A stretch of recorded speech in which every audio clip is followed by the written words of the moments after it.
বিসমিল্লাহির রহমানির রহিম। আলহামদুলিল্লাহ ওয়াসসালাতু ওয়াসসালামু আলা রাসূলিল্লাহ ওয়া আলা আলিহি ওয়া সাহবিহি ওয়া সাল্লামা তাসলিমান কাসীরা, আম্মা বাদ। রাব্বি ইশরাহ লি সাদরি ওয়া ইয়াসসির লি আমরি ওয়াহলুল উকদাতাম মিন লিসানি ইয়াফকাহু কওলি। আসসালামু আলাইকুম ওয়া রাহমাতুল্লাহি ওয়া বারাকাতুহু। আপনারা যারা উপস্থিত হয়েছেন, সাংবাদিক বন্ধু, সহকর্মী এবং সচেতন নাগরিকরা, আপনাদের সবাইকে ধন্যবাদ। বিশেষ করে বৈষম্যহীন কারামুক্তিকে ধন্যবাদ এই আয়োজনে আমাদের সহযোগিতা করার জন্য। আমরা এখানে একটা গুরুত্বপূর্ণ বিষয়ের প্রতি অ্যাটেনশন ড্র করার জন্য এসেছি। বিষয়টি একদিকে আমাদের ব্যক্তিগত নিরাপত্তা এবং সম্মানের সাথে জড়িত, কিন্তু অন্যদিকে এটার আরও বড় একটা পরিসর আছে, আর বড় একটা অ্যাসপেক্ট আছে। কারণ এখানে এমন কিছু বিষয় যুক্ত যেগুলো এক বা দুজন ব্যক্তির প্রশ্ন না, বরং পুরো দেশ এবং জাতির জন্য গভীরভাবে উদ্বেগজনক। গত 15ই জুলাই 2025-এ নিউজ পোর্টালের প্রতিবেদনের সূত্রে আমরা জানতে পারি যে একটি তথাকথিত জঙ্গি মামলায় পলাতক আসামি হিসেবে আমাদের নাম জাকারিয়া মাসুদ এবং আমার নাম আসিফ আদনান যুক্ত করা হয়েছে। একই সাথে বিশিষ্ট বক্তা এবং আলেম মাওলানা রেজাউল করিম আবরারের নামও সেখানে যুক্ত করা হয়েছে। এবং এই মামলাটি দায়ের করেছে অ্যান্টি টেরোরিজম ইউনিট, ATU। আমরা প্রকাশ্যে চলাফেরা করছি, সেমিনার করছি, বিভিন্ন সামাজিক কাজ করছি, আর আমাদেরকে বলা হচ্ছে পলাতক আসামি। এই ধরনের অভিযোগ একই সাথে হাস্যকর এবং অত্যন্ত দুঃখজনক। আমরা স্পষ্টভাবে জানাচ্ছি এই অভিযোগ মিথ্যা, ভিত্তিহীন এবং রাজনৈতিক উদ্দেশ্য প্রণোদিত। মামলার অভিযোগে যেসব বিষয় উল্লেখ আছে তার সাথে আমাদের সরাসরি বা প্রত্যক্ষ বা পরোক্ষ কোনো ধরনের সম্পর্ক নেই। আমরা কোনো অপরাধমূলক কর্মকাণ্ডে জড়িত নই। আমি একজন লেখক, রিসার্চার, অ্যাক্টিভিস্ট এবং পাবলিক স্পিকার। জাকারিয়া মাসুদ একজন জনপ্রিয় লেখক ও দায়ী। রেজাউল করিম আবরার একজন জনপ্রিয় বক্তা এবং বিশিষ্ট আলেম। আমাদের সমস্ত কাজ, লেখালেখি, বক্তব্য, কার্যক্রম পাবলিক ডোমেইনে বিদ্যমান। আমরা বিশ্বাস করি উদ্দেশ্য প্রণোদিতভাবে আমাদের নাম এই মামলায় জড়ানো হয়েছে শুধুমাত্র আমাদের ইসলামী আদর্শ এবং চিন্তার কারণে। আমরা বরাবরই দ্বীন ইসলামের স্বার্থ এবং দেশের প্রশ্নে সোচ্চার থেকেছি। দেশি, বিদেশি ও আঞ্চলিক নানা নেফেরিয়াস এজেন্ডার বিরুদ্ধে আমরা কথা বলেছি, সমালোচনা করেছি, এবং এই কারণেই দেশি, বিদেশি এবং প্রতিবেশী বিভিন্ন গোষ্ঠী আমাদেরকে অপছন্দ করতে পারে, এবং এটা একটা ফ্যাক্টর হতে পারে এখানে। এছাড়া আপনারা জানেন বাংলাদেশে বর্তমানে জাতিসংঘের মানবাধিকার বিষয়ক অফিস খোলার প্রক্রিয়া চলছে। এই পদক্ষেপের অনেকেই বিরোধিতা করেছেন, প্রতিবাদ করেছেন, তবে প্রতিবাদের সবচেয়ে বেশি সোচ্চার এবং সক্রিয় অবস্থান ছিল এবং আছে ইসলামপন্থীদের। আমাদেরকে এভাবে মিথ্যা মামলায় ফাঁসানোর অপচেষ্টা হতে পারে যে এটি ইসলামপন্থীদের একটা বার্তা দেওয়ার চেষ্টা। আমরা এই ভিত্তিহীন মামলার তীব্র প্রতিবাদ জানাচ্ছি, এবং এই মামলাটি শুধু আমাদের জন্য মানহানিকর না, বরং এটা আমাদের নিরাপত্তার জন্য হুমকি। আমরা ইতিমধ্যে আইনি পরামর্শ গ্রহণ করছি এবং পরিস্থিতি অনুযায়ী পরবর্তী পদক্ষেপ আমরা গ্রহণ করব ইনশাআল্লাহ। এই মামলায় আমাদের নাম জড়ানোর একদিকে মানহানি, যেটা আমি বললাম, অন্যদিকে এখানে নিরাপত্তার একটা হুমকি আছে। কেন? কারণ এদেশে জঙ্গি নাম দিয়ে গুম, নির্যাতন এবং হত্যার লম্বা ইতিহাস আছে। কাউকে জঙ্গি বলার অর্থ বাংলাদেশে হলো তাকে হত্যাযজ্ঞ করে তোলা। কাউকে যখন জঙ্গি বলা হয় তখন তার বিরুদ্ধে রাষ্ট্রীয় সহিংসতা বৈধ হয়ে যায়। আজকে এই যে মিথ্যা মামলায় আমাদের নাম জড়ানো হলো, কাল এই মামলার রেফারেন্সে আমাদেরকে গুম করা হবে না, বা কালকে এই মামলার রেফারেন্সে আমাদেরকে ক্রসফায়ার দেওয়া হবে না, তার গ্যারান্টিটা কী?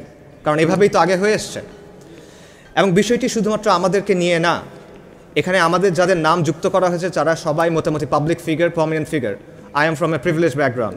অন্য যাদের নাম এসেছে তারা অত্যন্ত জনপ্রিয় ব্যক্তিত্ব। আমাদেরকে যদি এভাবে ভিত্তিহীনভাবে মামলায় যুক্ত করা হয়, তাহলে একজন ইউনিভার্সিটি পড়ুয়া তরুণ, অথবা একজন মাদ্রাসা শিক্ষক, অথবা একজন নিম্ন মধ্যবিত্ত চাকরিজীবী, তাদেরকে যদি এভাবে মামলায় জড়ানো হয়, তাদের পক্ষে কে কথা বলবে? তাদের পক্ষে কে এগিয়ে আসবে? এবং এভাবে একবার জঙ্গি তকমা দিয়ে মামলা দেওয়ার, হয়রানি করার এবং দমন করার প্রচলন শুরু হলে সেটা কেবল ইসলামপন্থীদের মধ্যে সীমাবদ্ধ থাকবে না, বরং একসময় সেটা সব ধরনের ভিন্নমতকে দমন করার জন্য ব্যবহার করা হবে, যেমনটা আওয়ামী জাহেলিয়াতের সময় আমরা দেখেছি। আমাদের নিশ্চয়ই মনে আছে 5ই আগস্ট লং মার্চের দিন রাষ্ট্রীয় প্রচারণা করা হচ্ছিল যে ছাত্র জনতার গণ অভ্যুত্থান আসলে একটা জঙ্গি হামলা। প্রত্যেকের মোবাইল ফোনে SMS পাঠিয়ে বলা হচ্ছিল বাইরে জঙ্গি হামলা চলছে, আপনারা বাইরে বের হবেন না। এ থেকেই বোঝা যায় যে জঙ্গি দমনের অজুহাতে কিভাবে একসময় পুরো সমাজের বিরুদ্ধে দমনপীড়ন চালানো যায়। এবং রাষ্ট্র যখন কারোর উপর সহিংসতা চালায়, কারোর উপর জুলুম করে, আর সমাজ চুপ থাকে, তখন অন্যদেরকেও দমন করা সহজ হয়ে যায়। এবং বাংলাদেশে এই দমনপীড়নের শুরুটা হয়েছিল ইসলামপন্থীদের দিয়ে, এবং আবারও ইসলামপন্থীদের দিয়ে এই দমনপীড়ন শুরুর পায়তারা চলছে বলে আমরা আশঙ্কা করছি। এই কারণে এই হয়রানিমূলক মামলা শুধু এই মামলায় আমরা যারা অভিযুক্ত তাদের জন্য কনসার্নের বিষয় না, বরং এটা বাংলাদেশের সাধারণ ধর্মপ্রাণ মুসলিম এবং সব নাগরিকের স্বাধীনতার উপর হুমকিস্বরূপ। এই কারণে আমরা মনে করি সকলেরই এই বিষয়টি নিয়ে সোচ্চার হওয়া প্রয়োজন। এবং এই ধরনের অপপ্রচার নতুন না, এই গল্প পুরনো।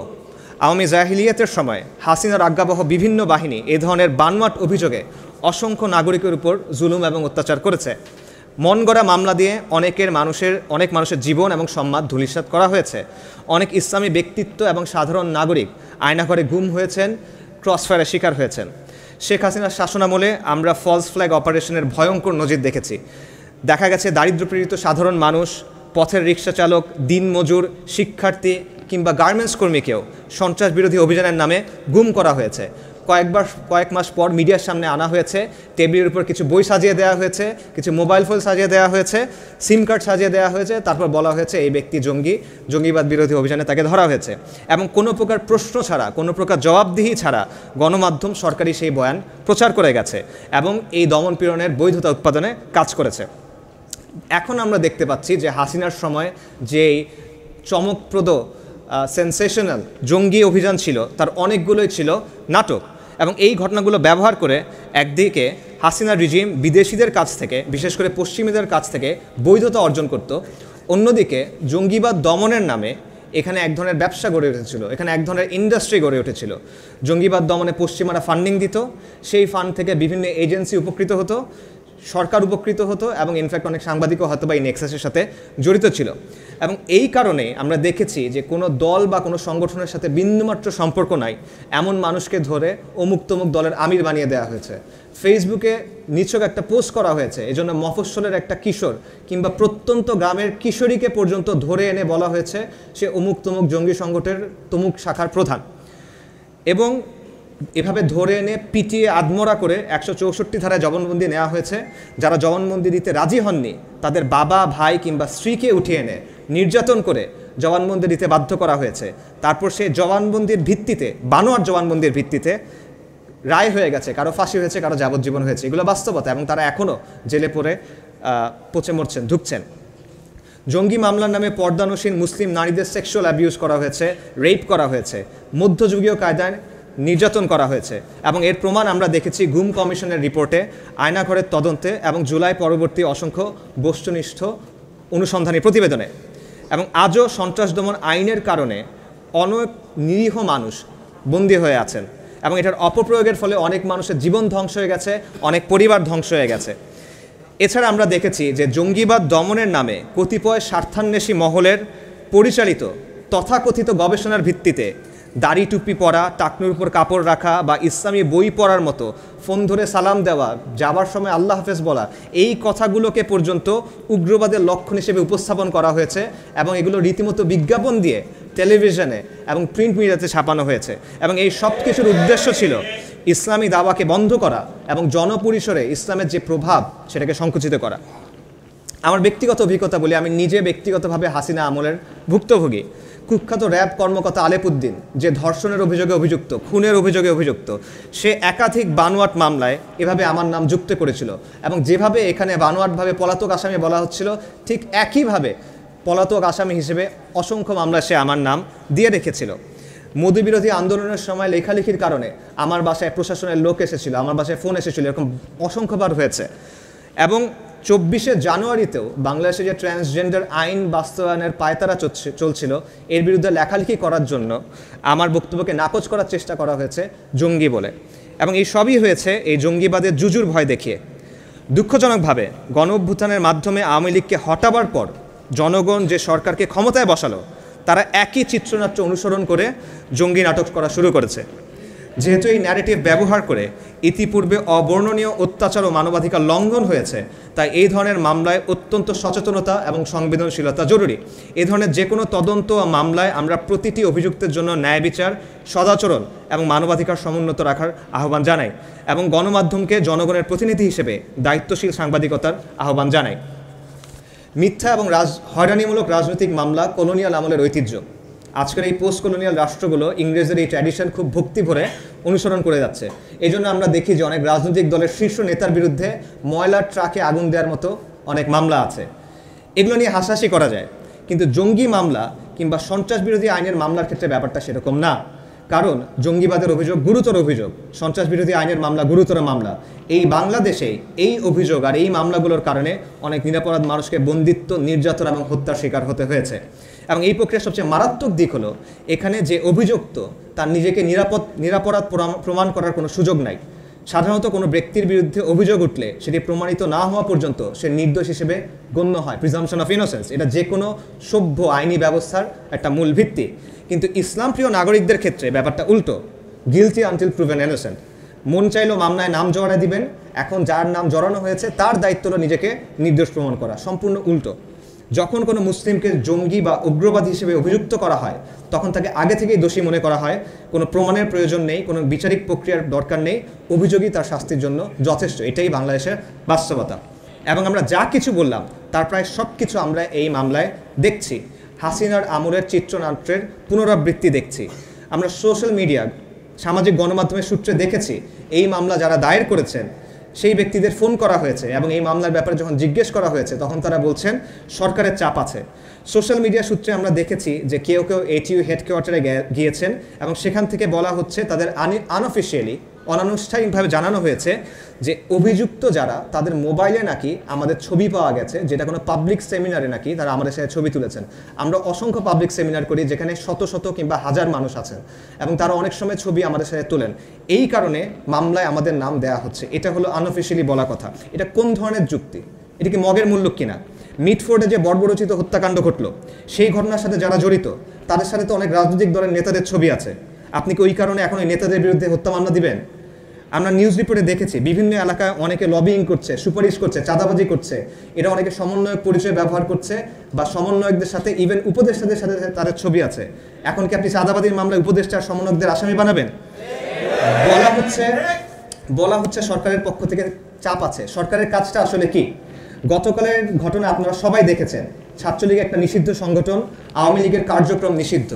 তারা অস্ত্র নিয়ে আক্রমণ করেছে, পুলিশের গাড়ি পুড়িয়েছে, ইউএনের গাড়িতে হামলা করেছে, পেট্রোল বোমা মেরেছে, পুলিশ সদস্য পিটিয়েছে। সরকার তাদেরকে থামায় না, কিন্তু লেখক, ইসলামী লেখক আর বক্তাদের বিরুদ্ধে জঙ্গি মামলা দেয়া হয়। আওয়ামী লীগ কাল যা করলো তারপরও বাংলাদেশের তথাকথিত সুশীল সমাজ, বাংলাদেশের secular progressive cultural establishment Awami লীগকে কিন্তু মব বলে না, আওয়ামী লীগকে কিন্তু জঙ্গি বলা হয় না, বরং মিডিয়াতে বলা হয় গ্রামবাসী আক্রমণ করেছে, এলাকাবাসী আক্রমণ করেছে। বাংলাদেশের গ্রামবাসীরা কখন থেকে পিস্তল, কাটা রাইফেল, বন্দুক নিয়ে ঘোরাঘুরি করা শুরু করলো? বাংলাদেশের সেকুলার প্রগতিশীলরা আমরা এমনও দেখছি তারা কালকের পর বলছে যে কেউ যদি আওয়ামী লীগ সমর্থন করে শুধুমাত্র আওয়ামী লীগ সমর্থন করার জন্য তাকে দোষী বলা যাবে না।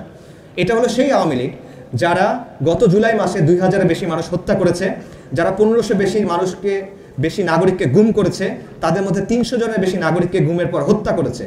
তারপরও আওয়ামী লীগ সমর্থন করার জন্য কিংবা কালকে যা হলো সেটাকে সমর্থন করার কারণে কাউকে জঙ্গি বলা যাবে না, কারোর বিরুদ্ধে কিছু করা যাবে না, ঠিক আছে।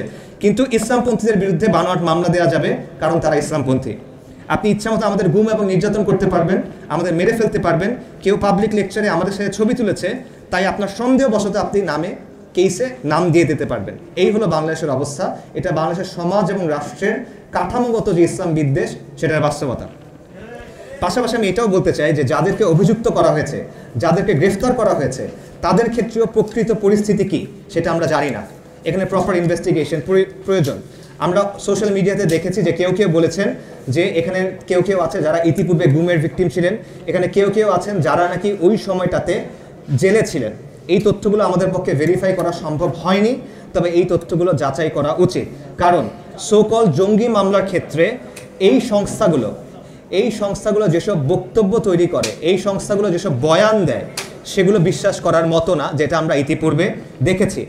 তো যেই অজুহাত আর মামলাকে ব্যবহার করে হাসিনা সরকার এত জুলুম করব, 1 বছরের মাথায় সেম বয়ান, সেম গল্প যখন সামনে আনা হচ্ছে, তখন সেটা যাচাই করা অত্যন্ত গুরুত্বপূর্ণ যে ব্যাপারটা আসলে কি হচ্ছে।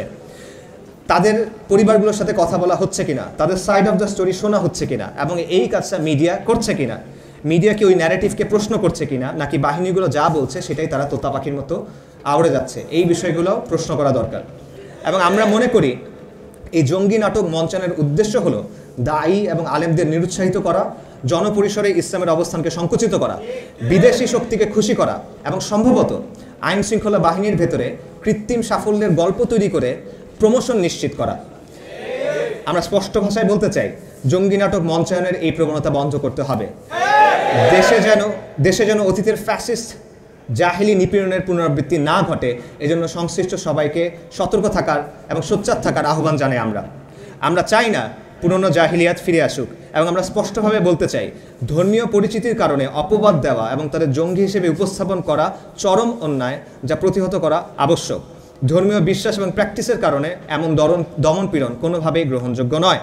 আমরা এই পরিকল্পিত জাহিলি নীতির তীব্র প্রতিবাদ জানাই এবং একই সঙ্গে আমরা এই জঙ্গি নাটকের রচয়িতা ও পরিকল্পনাকারীদের চিহ্নিত করে তাদের দ্রুত জবাবদিহিতা এবং বিচারের আওতায় আনার জোর দাবি জানাই।